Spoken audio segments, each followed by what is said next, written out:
तो स्वागत है आपका आज के वीडियो में। आज हम आप लोग को शुरू कराने जा रहे हैं बिहार बोर्ड के लिए 12th क्लास के पॉलिटिकल साइंस का टॉप 100 क्वेश्चन। ये ऐसा क्वेश्चन है बाबू जो आपके मॉडल सेट 2022 में जो क्वेश्चन पूछने वाला है, जो प्रश्न पूछने वाला है 2022 के मेन एग्जाम में, उसके न्यू पैटर्न पर आधारित प्रश्न हम लेके आए हैं। ये प्रश्न आप लोग के एग्जाम के व्यू से एकदम वीवीआई क्वेश्चन है। तो जिन बच्चों को पहले से भी आग्रह था कि सर पॉलिटिकल साइंस का क्वेश्चन लेके आइए, पॉलिटिकल साइंस का भी वीडियो लेके आइए, वो लोग भी जुड़ जाए। और जिन बच्चों को दोस्त हैं जो पढ़ना चाहते हैं उनके पास शेयर कीजिए, लाइक कीजिए, कमेंट कीजिए। जितने आपके पास दोस्त हैं वीडियो को शेयर कीजिए ताकि कई लड़कों को फायदा हो इस क्वेश्चन से, इस प्रश्न से, ठीक ना, इस वीडियो से। और वीडियो को एंड तक देखे बाबू, ठीक ना, एंड तक देखे, अंत तक देखना नहीं भूले, ठीक ना, क्योंकि इसमें जो हम प्रश्न कराने जा रहे हैं, ठीक ना, 100 इसका हम पार्ट 1 करा रहे हैं आज, ठीक ना। तो जिन बच्चों को बेनिफिट है, ठीक ना, हो उनके पास आप शेयर कीजिए, वीडियो को लाइक कीजिए, कमेंट कीजिए, ठीक ना। और जो नए बच्चे हैं सब्सक्राइब कीजिए। बहुत अच्छा आप लोग को आज कराने जा रहे हैं, ठीक है। तो हम शुरू करने जा रहे हैं ये वीडियो, ठीक है। पहला प्रश्न है बाबू आपका, ठीक ना।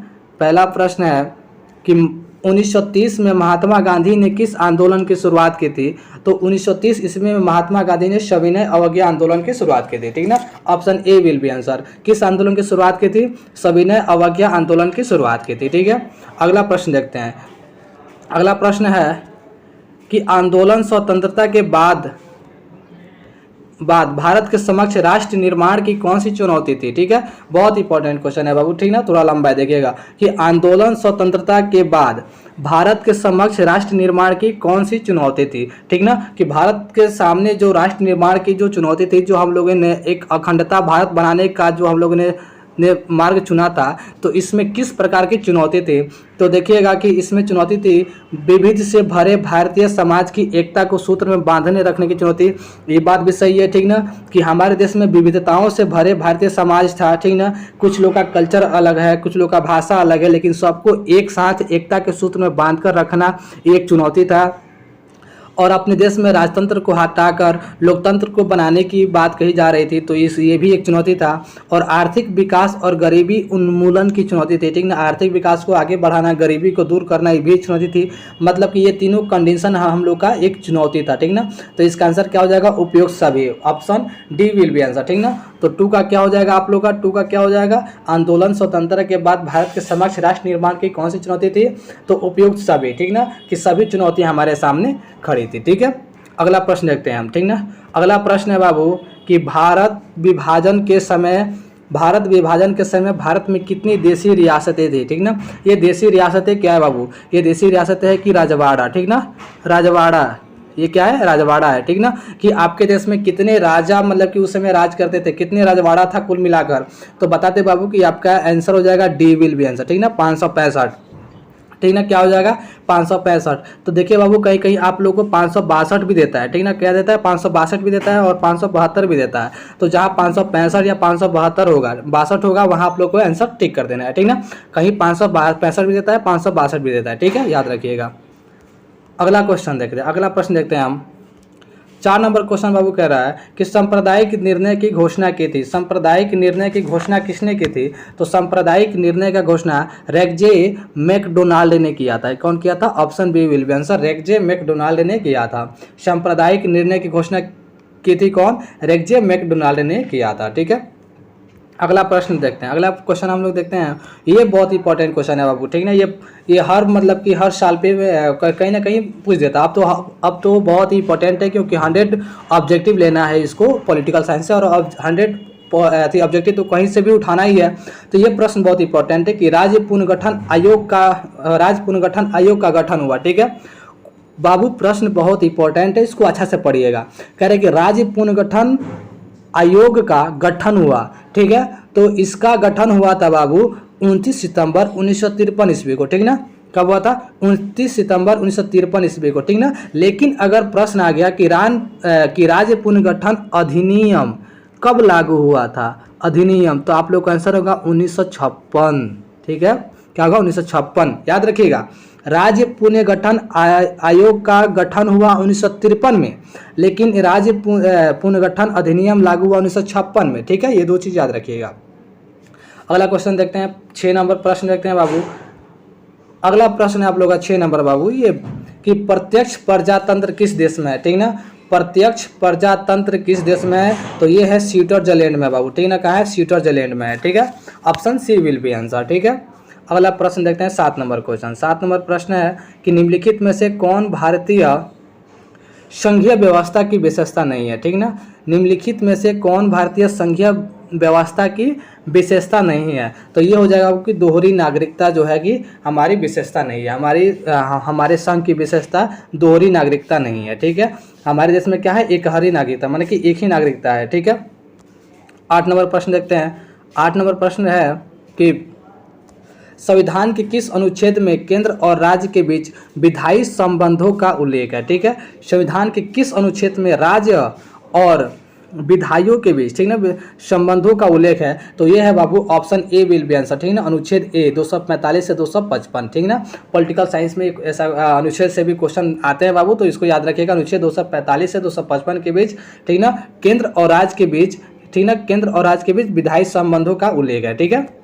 अगला प्रश्न देखते हैं कि भारत में वित्त आयोग का कार्यकाल कितना है, ठीक ना, कितने वर्ष का होता है? भारत में वित्त आयोग का कार्यकाल कितने वर्ष का होता है? तो बाबू 5 ईयर्स, ठीक ना, 5 वर्ष के लिए होता है। भारत में वित्त आयोग का कार्यकाल 5 वर्ष के लिए होता है, ठीक है।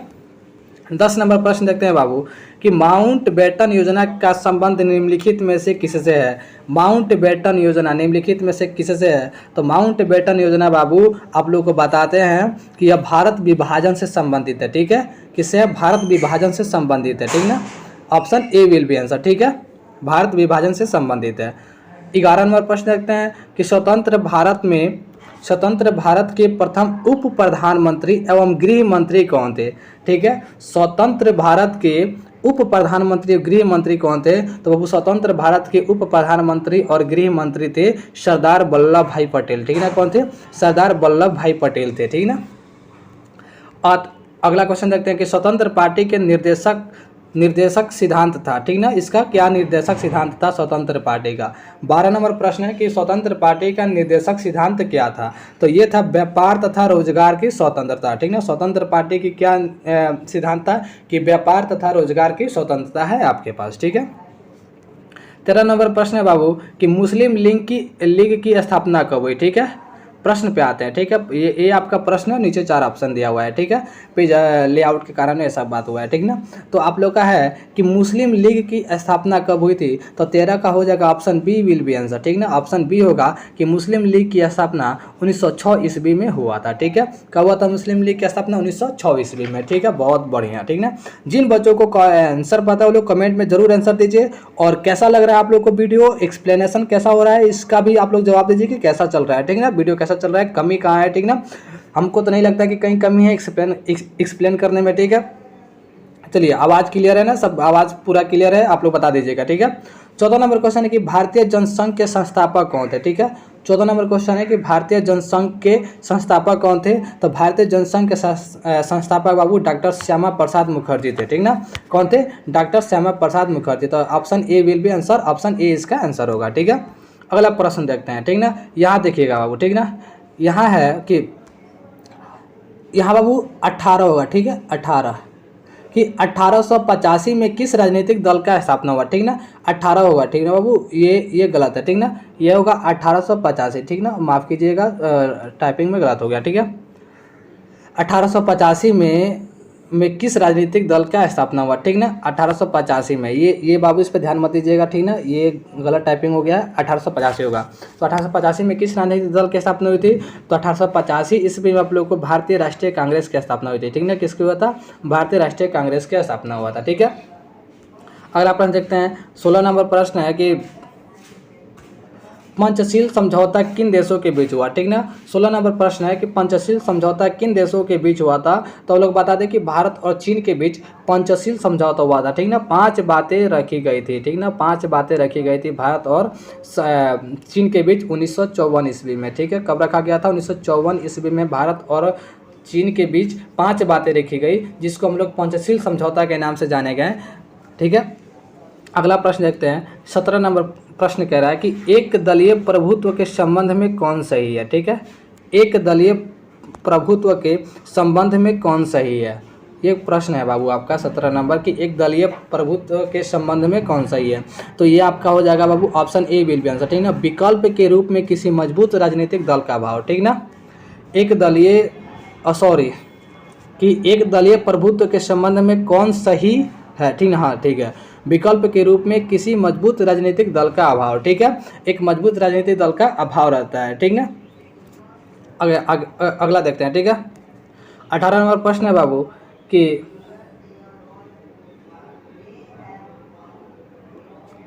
18 नंबर प्रश्न है कि निम्नलिखित में से किस दल ने एक देश एक संस्कृति और एक राष्ट्र के विचार पर बल दिया, ठीक है।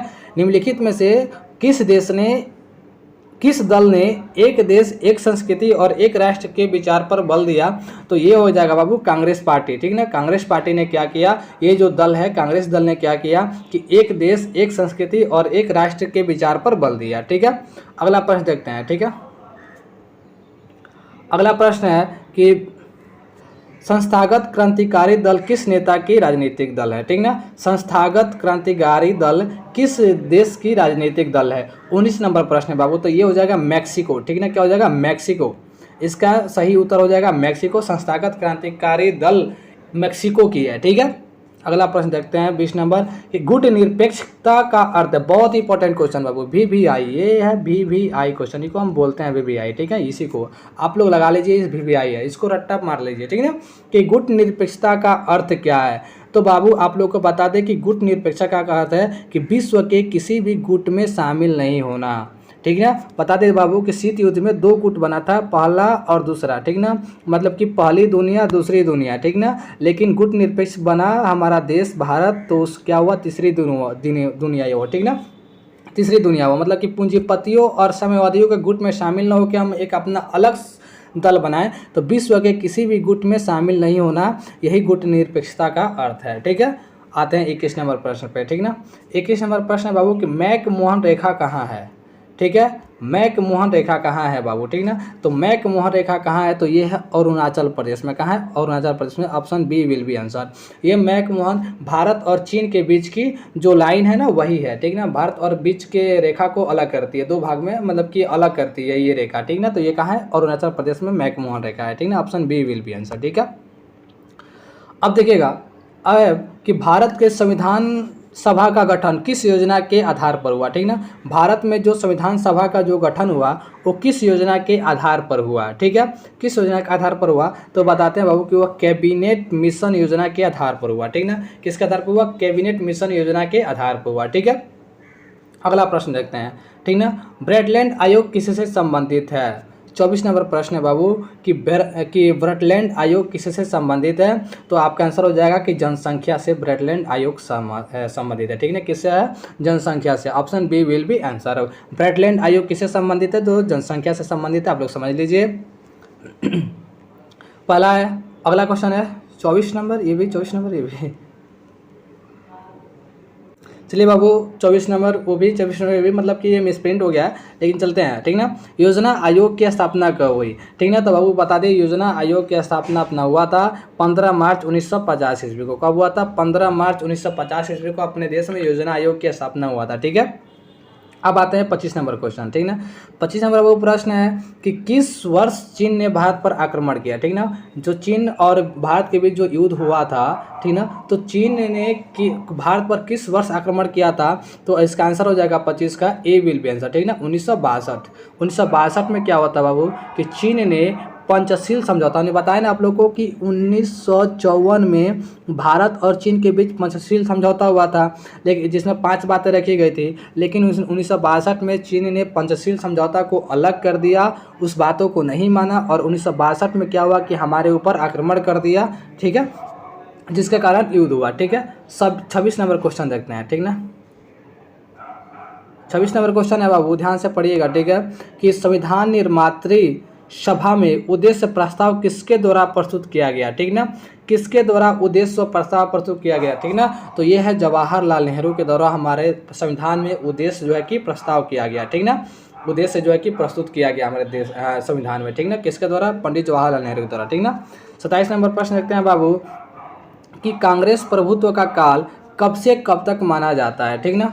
कांग्रेस प्रभुत्व का काल कब से कब तक माना जाता है, तो यह बाबू 1952 से 1967 तक। मतलब कहने का यह है कि यहाँ तक कांग्रेस का ही शासन रहा अपने देश में, ठीक ना। 1952 से शुरू हुआ 1967 तक आपके देश में कांग्रेस का ही राज रहा, ठीक ना। उसके बाद से फिर इंदिरा गांधी जी थी, आपातकाल लगा, फिर जनता पार्टी की सरकार आ गई, मतलब कि पार्टियां बदल गई। तो वही कहा कि कब से कब तक रहा, तो यहाँ पे 1952 से 1967 तक। उसके बाद से कांग्रेस का भी 2 विभाजन हो गया, एक आर बन गया और एक एस बन गया, ठीक ना। चलिए आते हैं 28 नंबर प्रश्न पे, ठीक है। 28 नंबर प्रश्न है बाबू कि भारतीय संविधान के अनुसार, ठीक ना, भारतीय संविधान के अनुसार भारतीय राज्यों को कितने वर्षों में बांटा गया है, ठीक ना। ठीक ना, 28 नंबर बाबू आपका क्वेश्चन है, ध्यान दीजिएगा कि भारतीय संविधान के अनुसार भारतीय राज्यों को कितने वर्गों में बांटा गया है, ठीक ना। वर्ष बाबू गलत गया है, तो ये 4 वर्गों में बांटा गया है, ठीक ना। भारतीय राज्यों को कितने 4 वर्गों में बांटा गया है, याद रखिएगा, ठीक है। 29 नंबर प्रश्न देखिएगा। 29 नंबर प्रश्न है कि भारतीय लौह पुरुष निम्नलिखित में से किसे कहा जाता है, ठीक है। भारतीय लौह पुरुष निम्नलिखित में से किसे कहा जाता है, तो भारतीय लौह पुरुष बाबू डी, ठीक ना, सरदार वल्लभ भाई पटेल को कहा जाता है। किसको कहा जाता है, सरदार वल्लभ भाई पटेल को कहा जाता है, ठीक है। अब देखते हैं 30 नंबर क्वेश्चन। 30 नंबर क्वेश्चन है कि किस रियासत के राजा को प्रधानमंत्री कहा जाता था। किस रियासत के राजा को प्रधानमंत्री कहा जाता था। हम बाबू आप लोग को अभी बता दिए हैं कि रियासत अपने देश में 562 की संख्या में था, ठीक ना, 562 की संख्या में था। और मतलब रियासत मतलब कि रजवाड़ा, ठीक ना। तो किस रजवाड़ा के राजा को प्रधानमंत्री कहा जाता था, तो ये है बाबू जम्मू कश्मीर के राजा को प्रधानमंत्री कहा जाता था, ठीक है। अगला प्रश्न देखते हैं। 21 नंबर प्रश्न है बाबू। 21 नंबर है कि भाषा के आधार पर बनने वाला पहला राज्य कौन है, ठीक ना। भाषा के आधार पर बनने वाला पहला राज्य क्या कौन है, तो बाबू 31 का सी हो जाएगा, आंध्र प्रदेश, ठीक ना। ये भाषा के आधार पर, तमिल भाषा के आधार पर, किस भाषा के आधार पर, तमिल भाषा के आधार पर बनने वाला पहला राज्य 1953 ईस्वी में यह राज्य बना था, ठीक ना। भाषा के आधार पर 1953 में पहला राज्य यह बना था, ठीक है। अब देखते हैं 32 नंबर प्रश्न, ठीक ना। 32 नंबर क्वेश्चन पर हम ध्यान देते हैं बाबू कि भारत में विविधता में एकता की विशेषता किसने बताई, ठीक ना। 32 नंबर है कि भारत में विविधता मतलब कि एक विविधता में एकता। विविधता क्या है, मतलब कि भारत में कई प्रकार के लोग रहते हैं, कई प्रकार के कल्चर के लोग रहते हैं, ठीक ना।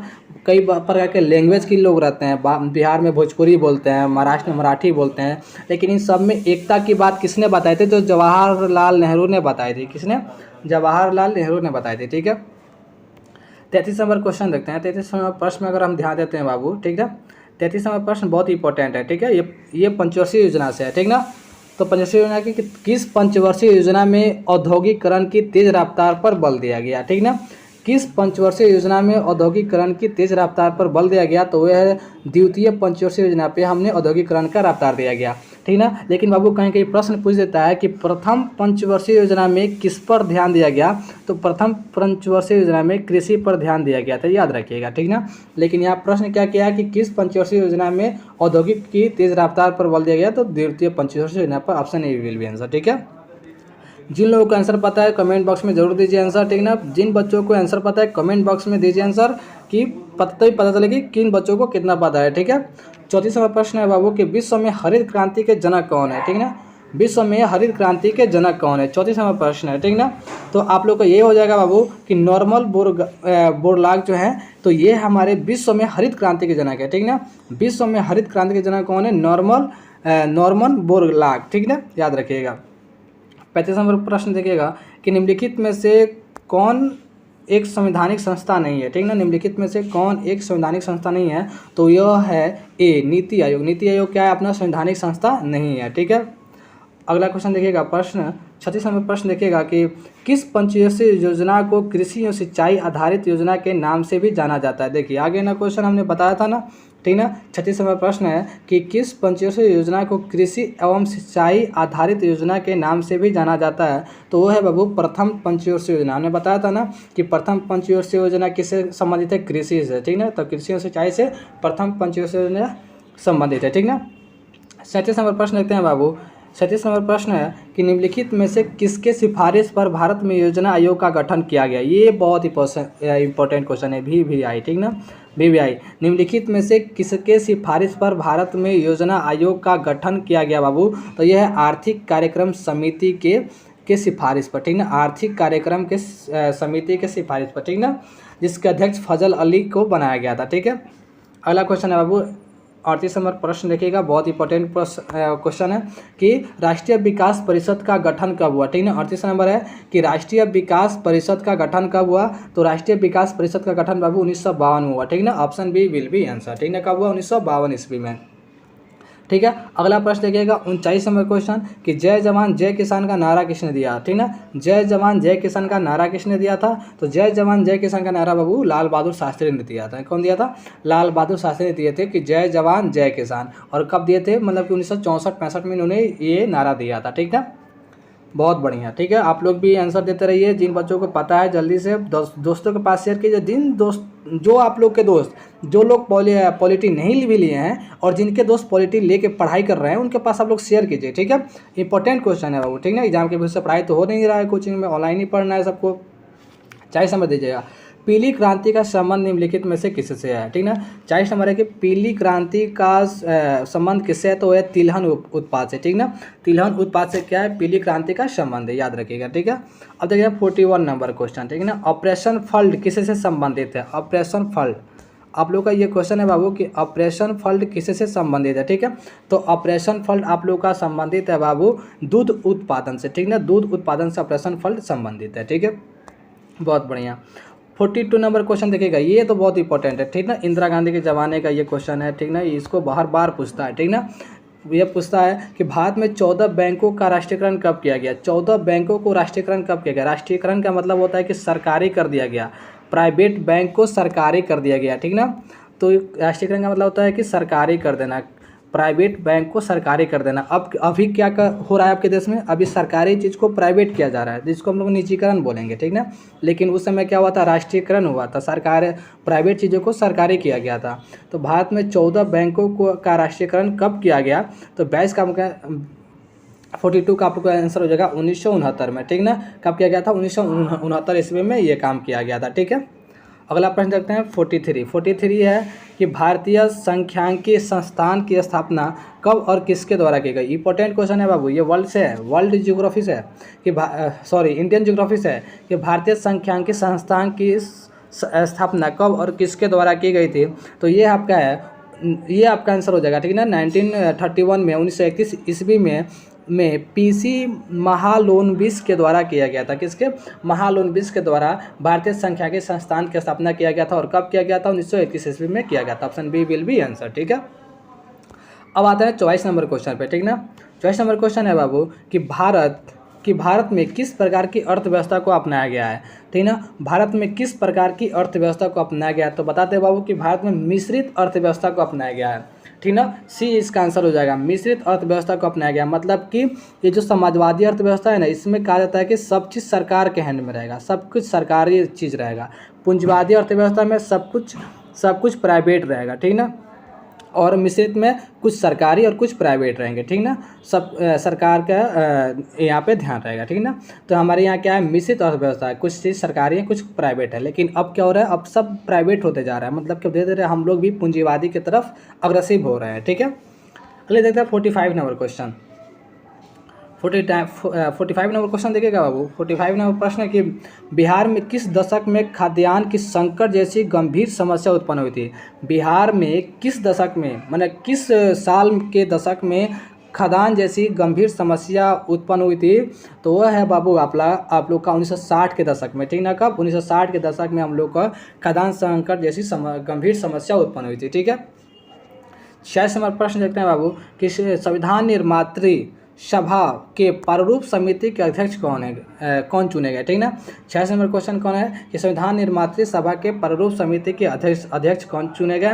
तो ये हैं बाबू आप लोग के डॉक्टर भीमराव अंबेडकर को प्रारूप समिति के अध्यक्ष चुना गया। ये बाबू हमने कल के हिस्ट्री के भी वीडियो में आप लोग को बताया है। ठीक ना, और फिर यहाँ आप लोग को पॉलिटी में बता रहा हूँ कि प्रारूप समिति के अध्यक्ष कौन है, डॉक्टर भीमराव अंबेडकर है। ठीक है, 27 नंबर क्वेश्चन है आप लोग का कि विकास की अवधारणा के संबंध में सही कथन का चयन करें। ठीक है, विकास के अवधारणा के संबंध में सही कथन का चयन करें। ठीक है, तो बाबू आपका 47 का हो जाएगा। ठीक है, देखिएगा विकास के संबंध की अवधारणा में तो आर्थिक समृद्धि आती है। जब आर्थिक समृद्धि आती है तो विकास होता है। सामाजिक संरचना और नागरिक की दशा में परिवर्तन आता है। अगर सामाजिक संरचना और नागरिक की दशा में परिवर्तन आएगा तो उसे विकास कहेंगे। ठीक ना। असमानता में कमी आती है, माने कि हम छोटे हैं आप बड़े हैं, इस असमानता में कमी आती है, सबको बराबर चीज दिया जाता है, तो क्या है, विकास का उदाहरण है। मतलब कि इसका तीनों ऑप्शन राइट है, तीनों ऑप्शन सही है, तो मेरा क्या हो जाएगा, मेरा हो जाएगा उपयुक्त डी। ठीक ना, आंसर इसका डी हो जाएगा। 27 का क्या हो जाएगा, डी हो जाएगा। ठीक है, अब 48 नंबर क्वेश्चन देखते हैं बाबू, बहुत इंपॉर्टेंट क्वेश्चन, ये इसको याद रखिएगा। ठीक ना, इसको याद रखिएगा 48 नंबर क्वेश्चन को कि 2015 के बिहार विधानसभा चुनाव में किस राजनीतिक दल ने प्रथम स्थान प्राप्त किए। ठीक है, ये देखिएगा चुनाव से पूछ दिया क्वेश्चन कि 2015 के बिहार विधानसभा चुनाव में किस राजनीतिक दल ने प्रथम स्थान प्राप्त किए, तो वो था राजद। कौन था, राजद। लेकिन बाबू ये 2015 का है। ठीक ना, आप लोग को ये मॉडल सेट हमने 2022 के लिए सेट किया है ना, तो 2022 में आप लोग को सवाल आ सकता है कि 2020 के चुनाव में, तो अभी जो हम लोग का 2020 का चुनाव हुआ तो इसमें किसको मिला, तो इसमें मिला था बाबू बीजेपी को। ठीक ना, किसको मिला था, बीजेपी को। और 2015 का पूछे तो राजद को, 2020 का पूछे तो बीजेपी को, दोनों क्लियर हो गया। चलिए 49 नंबर पे आते हैं। ठीक ना, 49 नंबर प्रश्न पर हमने ध्यान दिया कि किस देश की भांति भारत में भी पंचवर्षीय योजना लागू किया। मैंने भारत ने पंचवर्षीय योजना लागू किया या किस देश को देख के लागू किया, किस देश में पहले लागू था उसको देखा देखी भारत ने भी अपने यहाँ लागू किया, तो वो था सोवियत संघ। सोवियत संघ बाबू, यहाँ रूस होगा। ठीक ना, सोवियत संघ रूस के देखा देखी हम लोगों ने लागू किया। ठीक ना, डी इसका आंसर हो जाएगा, डी विल बी आंसर। ठीक ना, 49 का क्या हो जाएगा, डी। रूस पहले रूस में पंचवर्षीय योजना लागू हुआ, उसके बाद से अपने देश में लागू हुआ। ठीक है, अलग प्रश्न देखते हैं। ठीक है, अगला प्रश्न है बाबू 50 नंबर और लास्ट क्वेश्चन है, लास्ट प्रश्न है। ठीक ना, कि स्वतंत्रता के बाद भारत अपनी नीतियों के संचालन में निम्न में से किन नीतियों का महत्व दिया। ठीक ना, माने भारत की जितनी भी नीतियाँ बनी हुई थी तो संचालन के लिए भारत ने किस नीति का सबसे ज़्यादा महत्व दिया था, तो बता दें कि भारतीय संविधान के सभी जो थे उसको मतलब कि महत्व दिया। ठीक ना, जनतंत्र समाजवाद की स्थापना। ठीक ना, भारतीय समाज की व्यवस्था के आधुनिक सामाजिक व्यवस्था के बीच समन्वय, वसुधैव कुटुंबकम का सूत्र, मतलब कि उपयुक्त सभी भारतीय संविधान के, ठीक ना, सभी नीतियों को संचालित किया। तो बाबू आप लोगों को बताइएगा, आप लोग का टॉप 50 क्वेश्चन हमने आज कराया, इसको बोलेंगे पार्ट 1। ठीक ना, क्या बोलेंगे बाबू, इसको बोलेंगे पार्ट 1। पार्ट 1 आप लोग का आज क्लियर हुआ। आप लोग 50 को याद कीजिए, वीडियो को 2 बार 3 बार जरूर देखिए, आप लोग के लिए इंपॉर्टेंट है। जो लोग पॉलिटिकल साइंस लिए हैं उसको हल्के मत लीजिए, बहुत इंपॉर्टेंट क्वेश्चन हमने आप लोगों को कराया है और एग्जाम के व्यू से बहुत अच्छा है। ठीक है, तो पार्ट 1 है, पार्ट 2 के लिए इंतजार कीजिए, पार्ट 2 कल आएगा। ठीक ना, और सेशन में दीजिए कि कमेंट कीजिए कितने आप लोग के स्कोर किए, कितना स्कोर हुआ आप लोग को। ठीक है, धन्यवाद, गुड इवनिंग। कल के लिए हैप्पी टीचर्स डे आप लोग सभी को। ठीक ना, जय हिंद, जय भारत।